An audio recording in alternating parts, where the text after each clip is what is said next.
merekam yang ke-27. Pada subuh ini saya kembali ingin memantapkan bagaimana kita bisa melihat isi di dalam, apa yang dimaksud dalam wirid 3 kelompok ayat di dalam surah Al-Baqarah. Wirid yang diperintah oleh Nabi Muhammad SAW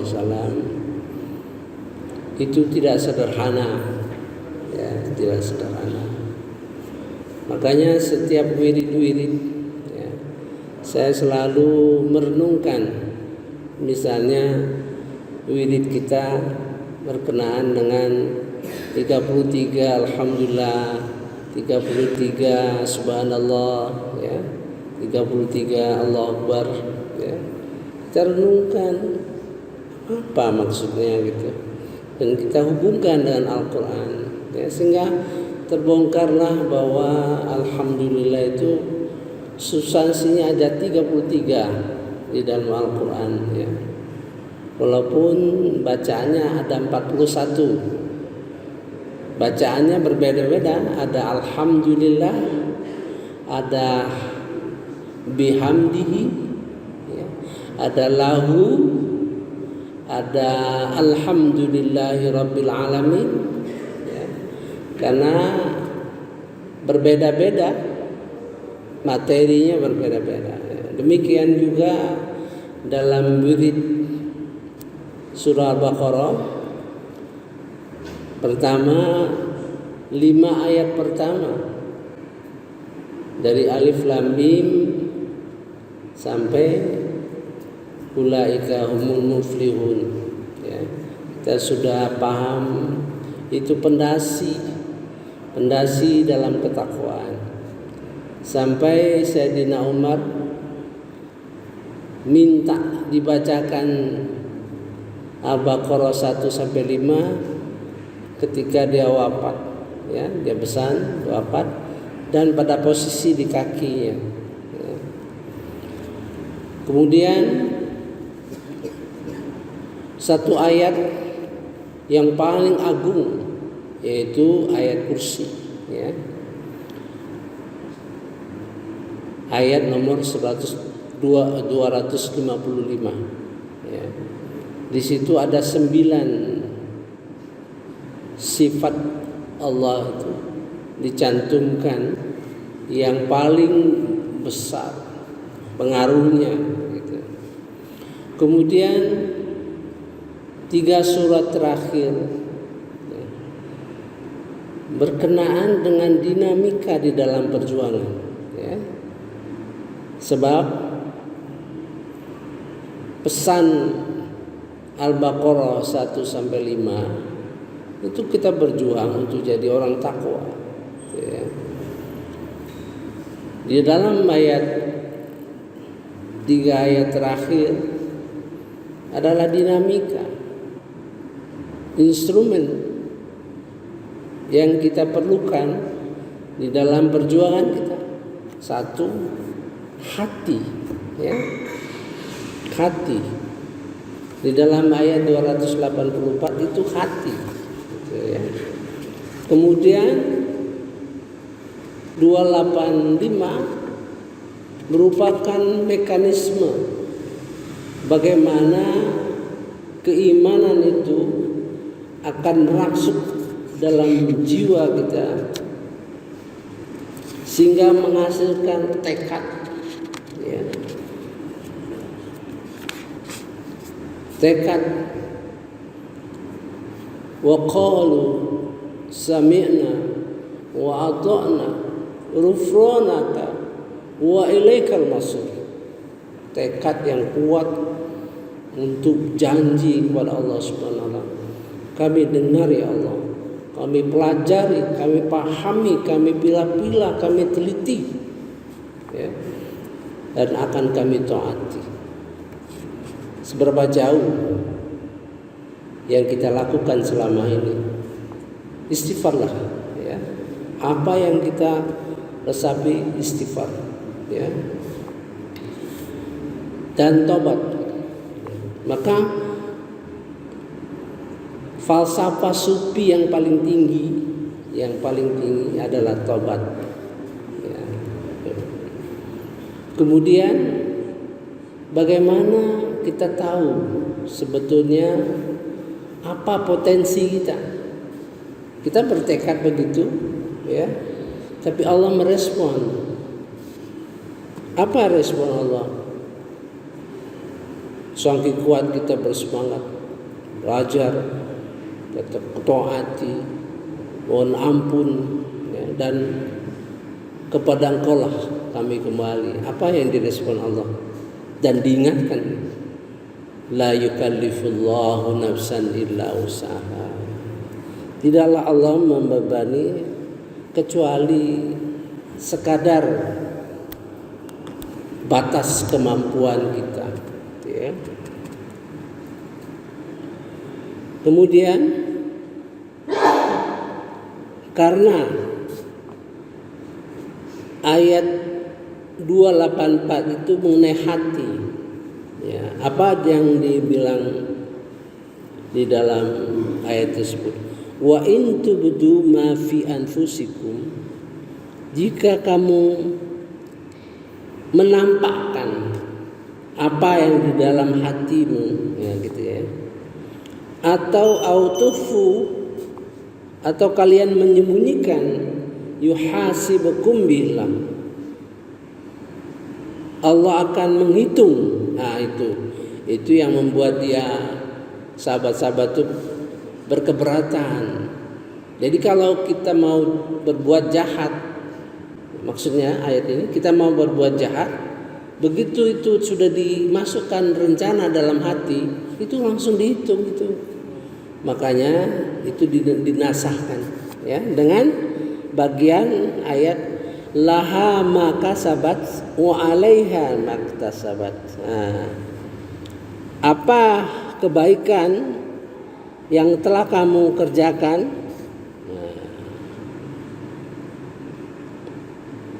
dan keburukan apa yang kamu kerjakan, ya. Jadi yang namanya dicatat itu apabila sudah kita kerjakan, bukan hanya di dalam hati, ya. Kemudian kembali ke atas lagi, fayaghfiru may yasha, fayaghfiru liman yasha, Allah akan mengampuni siapa yang Dia inginkan, wa yu'adzibu may yasha, dan mengazab siapa yang dikehendaki. Wallahu ala kulli syai'in qadir. Jadi mengampuni atau mengazab itu memang wewenang Allah Subhanahu wa taala, bukan dalam arti semau-maunya, bukan maunya Allah semau-maunya gitu, ya. Tentu ada step-step di dalam Al-Quran. Misalnya mengazab orang munafik misalnya, itu ada step-stepnya, sehingga memang orang munafik itu sudah nggak bisa diperbaiki, baru akan diazab oleh Allah Subhanahu wa taala, ya. Kemudian diingatkan lagi kemampuan kita dan disuruh berdoa, ya. Rabbana la tu'akhidna in nasina aw akhtana. Tuhan kami, jangan hukum kami, ya, karena lupa atau kami salah melakukannya, ya. Allah tahu bahwa manusia itu lupa sejak Nabi Adam, ya. Sejak Nabi Adam itu dikategorikan lupa itu. Maka kita diajar, kita mesti punya semangat untuk tidak lupa. Itu pesannya gitu. Bukan pesannya Nabi Adam aja lupa, apalagi kita. Enggak begitu memahami Quran, ya. Maka di ayat di atasnya berdoa kita, Rabbi auzi'ni ya.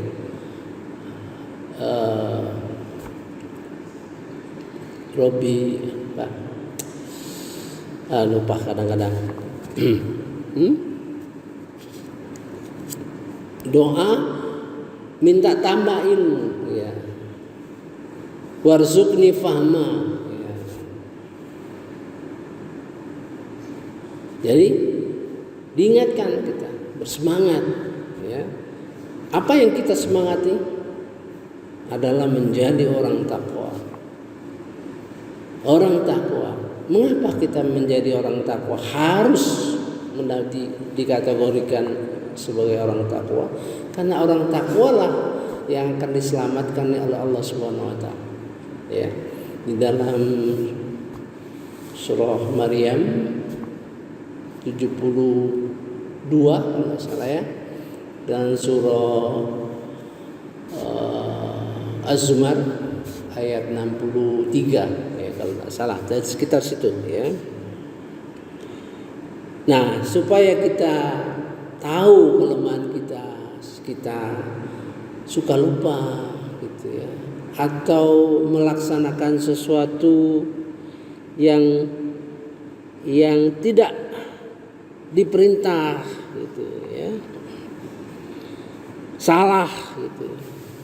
Kemudian diperintah, Rabbana wala tahmil alaina isran kama hamaltahu alal ladzina min qablina.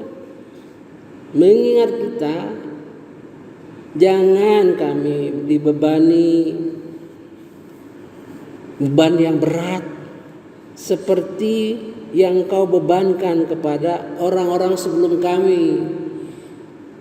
Jadi kita harus paham sejarah, ajaran-ajaran nenek moyang kita dulu sebagai umat ya, yang didasarkan Taurat, Injil dan Zabur gitu. Makanya kita mengatakan la nufarriqu baina ahadim mir rusuli. Kami tidak membedakan seorang rasul pun ya. Kemudian kita diperintah, Rabbana wala tuhammilna ma la taqata lana bih. Dan janganlah kami bebani kami di luar kemampuan kami gitu. Wa'fu anna,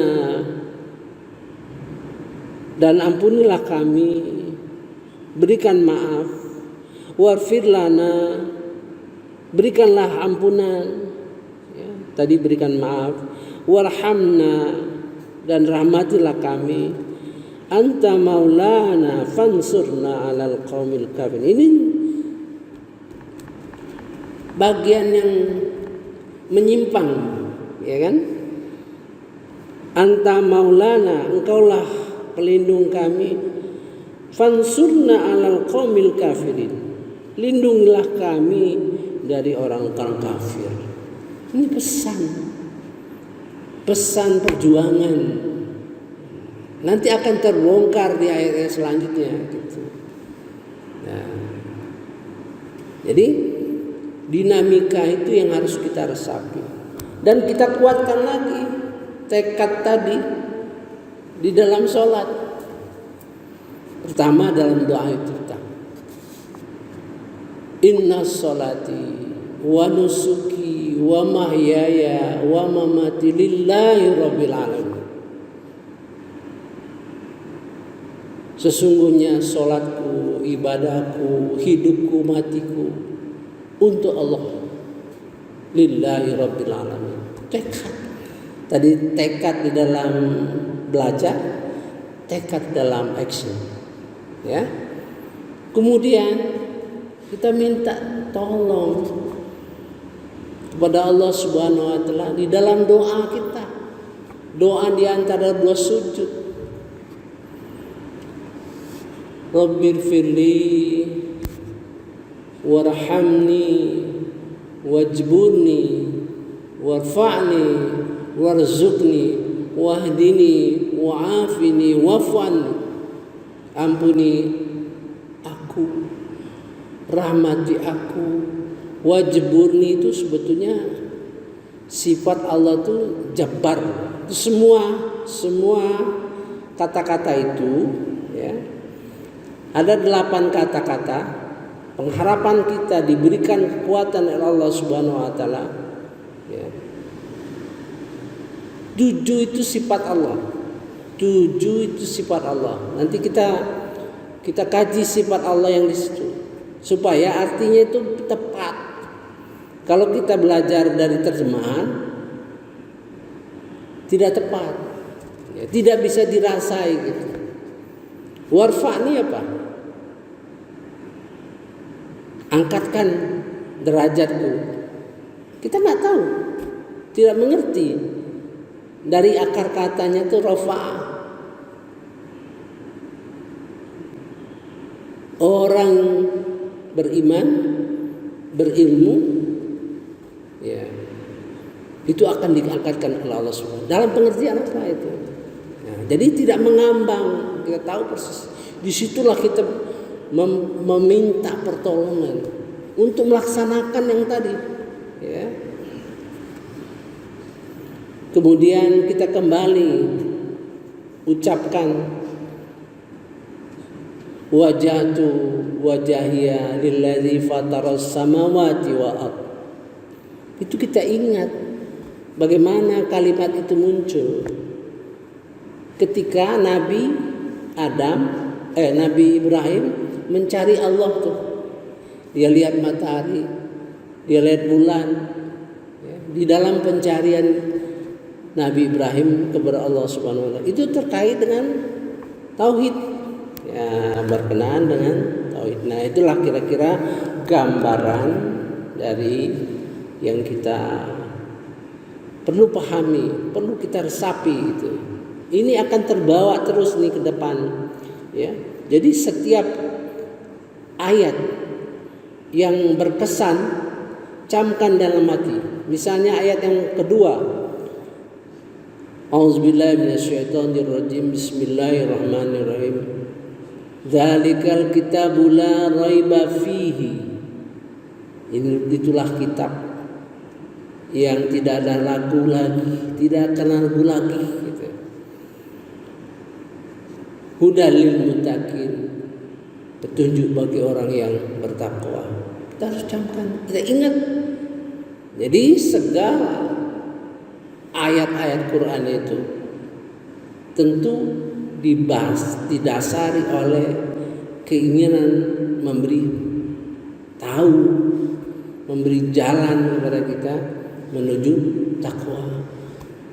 Takwa yang mana yang kita harapkan? Tentu yang paling tinggi. Cita-cita harus paling tinggi, ya. Inna akramakum indallahi atqakum. Sesungguhnya orang yang paling mulia itu adalah orang yang paling takwa di sisi Allah. Oh, kalau ada perkataan demikian, berarti takwa itu ada yang paling tinggi. Kalau ada yang paling tinggi, artinya kita berpikir ada derajat-derajat yang ingin dicapai. Jadi Quran itu seperti gunung lah, ya. Bukan datar, bukan hanya flat, seperti gunung, ya, berbukit-bukit, ya, gunung yang punya anak-anaknya. Yang paling tinggi itu takwa, tapi bisa dilalui dengan ibadur rahman, bisa dilalui ulil albab. Orang yang hatinya lembut itu ibadur rahman. Orang yang hatinya bersih dan cerdas itu ulil albab. Nah, bagaimana kalau kita mungkin, ya, selama hidup kita invalid, katakan, tidak bisa apa-apa, bersakit terus, itu ada jalan tersendiri gitu. Jadi karena cita-cita yang besar itu dihadapkan kepada manusia oleh Allah Subhanahu wa taala, diberikan jalur-jalurnya. Jadi Quran itu sesuatu yang tidak dipahami secara datar. maka akan terlihat dinamikanya. Misalnya takwa kita sudah ancar-ancar 7 ya. Ternyata berinfak pun 7 tingkat. 7. Jadi kalau kita berinfak ya, artinya bagian infak saja. Infak untuk anak yatim, misalnya untuk anak yatim. Ini pada tingkat awal biasanya kita ya beri infak dan yakin bahwa pahalanya besar ya, dapat 700 kali gitu, ya. Terus kita berinfak biasa saja. Nah, oleh Rasulullah diberi tip, diceritakan bahwa Allah itu suka dengan orang yang beribadah sedikit-sedikit tapi konsisten. Nah, itu ya. Apa di balik itu? Apa di balik itu? Kalau orang beribadah sedikit-sedikit tapi konsisten, itu akan membentuk karakternya. Membentuk karakternya, ya. Kemudian setan nggak bisa masuk. Kalau orang yang sudah dawam melakukan sesuatu, setan nggak bisa masuk. Satu, setan tidak masuk. Kedua, pasti progresif akan meningkat terus. Nah, itu makanya memberi jalan kepada 7. Pada tingkat kedua, ayat 165 ya, Al-Baqarah. Orang itu sudah punya keyakinan bahwa 2 hal. Aku berinfak ini karena mencari ridhonya Allah Subhanahu wa taala. Nah, masuk mencari ridho Allah, kemudian menunjukkan bahwa dia seorang muslim yang baik, gitu kan. Mencari ridho Allah itu bisa mengeliminir, bisa menghapus, bisa mencegah, karena kita mencari ridho Allah Subhanahu wa taala sudah pasti terhapus dari sifat-sifat riya, ingin pamer dan sebagainya. Itu sudah masuk kedua ya. Ketiga, meningkat lagi. Karena Rasulullah berpesan supaya anak yatim itu digosok, dibelai gitu. Dan kalau memberi infak kepada yang miskin itu, kalau bisa kita datang, kita berikan, datang, bukan mereka datang ke kita. Itu melambangkan bahwa menggosok anak yatim, kamu harus dekat, kamu harus perhatikan. Nah, kalau perhatian kita menjadi kuat, ya, maka kita akan menjadi orang yang menafkahkan, orang yang menginfakkan hartanya itu dalam keadaan susah ataupun senang. Kalau susah, sesusah-susahnya kita yang selalu memberi infak jauh lebih susah dibandingkan teman-teman kita, saudara-saudara kita yang miskin, yang mungkin pagi makan, sore belum tentu, sore makan, besok belum tentu ada, gitu. Maka kesadaran seperti itu mendorong kita untuk menginfakkannya dalam keadaan sempit, dalam susah maupun apalagi senang. Naik keempat, itu dalam surah Al-Imran ayat 133. Yang keempat, orang yang berinfak yang tadinya emosional berubah menjadi rasional. Dia berperilaku tidak kikir, tidak boros. Dia berinfak itu tidak kikir, tidak boros. Pasti dia ingin tahu berapa sih misalnya satu kegiatan kita butuhkan. Pasti dia mengkalkulasi, oh menurut saya ini 10 juta nggak cukup. Dia tahu bahwa itu tidak cukup. paling tidak 12 juta. Insya Allah dia berikan ini 12 juta. Tidak boros, ya, tidak kikir. Dari seandainya dia hitung kalkulasi itu, 8 juta cukup, maka dia berikan 8 juta. Itu sudah rasional. Yang tadi orang berinfak melekatkan tugas infak itu dalam hati, yang emosional tadi. Pada tingkat keempat, melekatkan diri infak itu dalam pikirannya. Nah, gitu ya. Tingkat kelima itu tingkat keempat di dalam surah Ibadur Rahman ayat 64 atau 65 ya. Pokoknya sudah terakhir. Kemudian tingkat 5 di dalam surah Al-Hadid, di mana orang itu punya harta dan harta itu mampu dia kelola, maka dia akan gunakan harta itu untuk kepentingan kemaslahatan orang banyak. Yang keenam di dalam surah Al-Hadid juga, ya, kira-kira orang itu berinfak sudah tahap, misalnya dia punya rumah 2, ya, anak-anak sudah mapan semua, tidak ada lagi kewajiban dia untuk membiayai sesuatu yang besar. Dia punya rumah 2, pasti dia berpikir, saya jual aja rumah ini, untuk apa? 1 aja cukup. Buat apa meninggalkan rumah sambil menunggu kematian? Nah, itu tingkat 7 adalah itu di dalam surah Al-Hadid juga. Tingkat 7 adalah dalam surah Ma'arij, di mana orang berinfak itu sudah tidak memperhatikan ini uang dia pribadi atau uang untuk umat, ya, bebas saja dia. Apa yang diperlukan dia sudah masuk jihad. Nah, itulah gambaran dari perjalanan hidup kita. Ya. Mungkin kita belum sampai ke situ, tapi insya Allah kita akan berjalan sedikit. Sebab itu pengetahuan.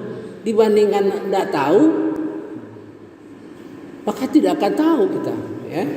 Subhanakallahumma wa bihamdika asyhadu an la ilaha illa anta astaghfiruka wa atubu ilaik. Wallahu alam. Wassalamualaikum warahmatullahi wabarakatuh. Alhamdulillah.